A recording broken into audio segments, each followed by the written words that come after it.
This video is a follow-up on completing the square. Now, when you're given an equation in the form y equals ax squared plus bx plus c, sometimes you're asked to convert it into the form y equals x plus or minus a squared plus or minus b. Now, for the sake that these are not the same a and b, I am going to change these letters to p and q.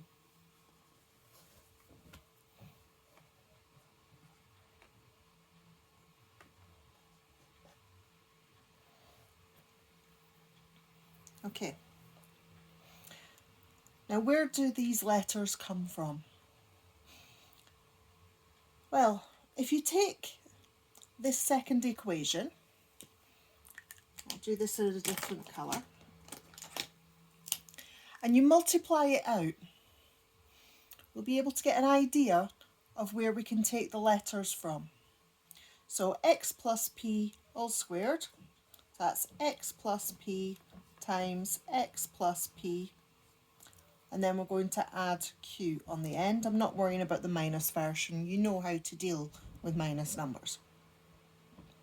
What that gives us is x squared plus px plus px plus p squared plus our q at the end. Okay. Now, if you look closely at that, we've got x squared plus 2px plus p squared and our q on the end.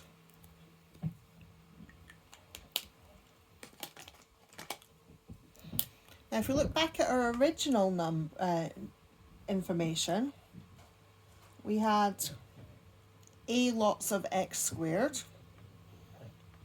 Well, we've got none of them. So we have 1x squared. We have got b lots of x. So our b is 2p. And our c is p squared plus q. Okay. Did you have a fun day at work? Back in your room, Zach. Can you scratch me again? Oh, sorry about that. Right. So in order to find your value for p, you need to half your value for b. So p equals a half b. And in order to find c, you need to in order to find c, you're going to have to take your p squared and q values.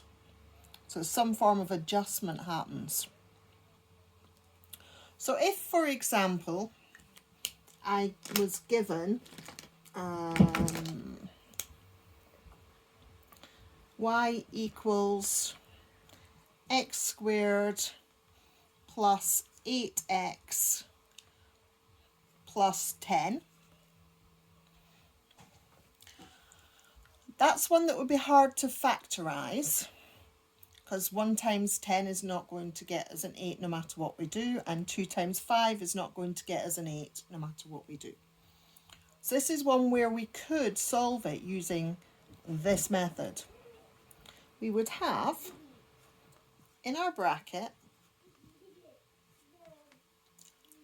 half of this value, so half of 8 is 4, and because it's a plus 8, that's going to be a plus 4. We need to then take away a p squared, and our p is 4. We're going to take away 4 squared, and we're going to add on our 10. So we tidy that up. We have y equals x plus 4 all squared minus 16 plus 10. So that's minus 6. Minus 16 plus 10. And that gets us our final version. In this form, it becomes very, very useful. We have our p-value and our q-value.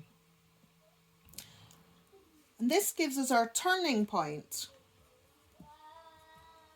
And it's the minus of our p-value plus our q-value.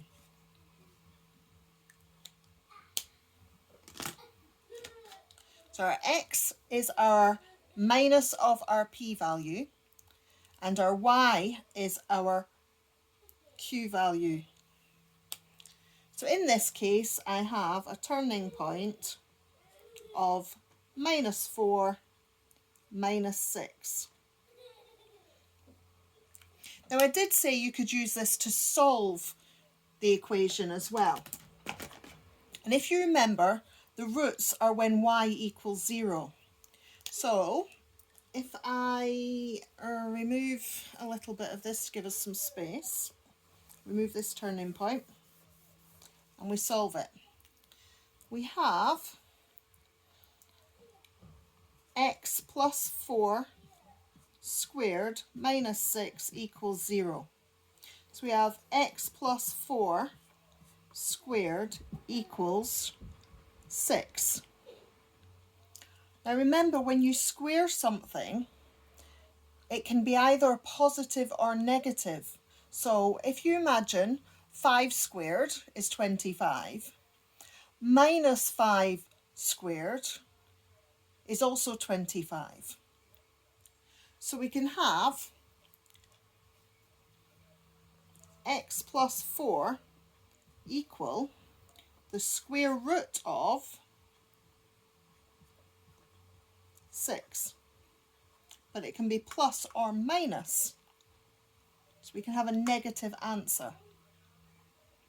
So if you then sort this out, this is where surds are very handy. You could have x equals,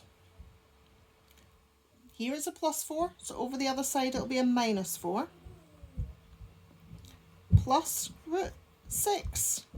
And also x equals minus 4 minus root 6. And that would be our two answers. Now, we've never been asked to show it this way in a Nat 5 exam. But it is a valid solution if you're trying to find the roots and you don't want to go through the process of using the formula on your formula sheet. Most of the time, you are given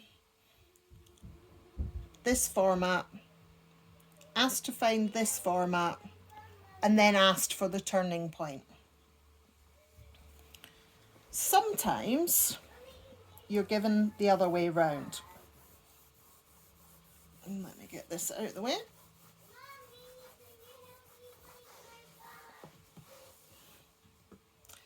Sometimes you are given the turning point. Let's do 4 and 5. And you're asked to create the formula. There you get y equals, remember this is our minus version of this, x minus 4 squared, and then this is the straight way, so that'll be plus 5. Right, I'm going to leave that there. Thank you very much.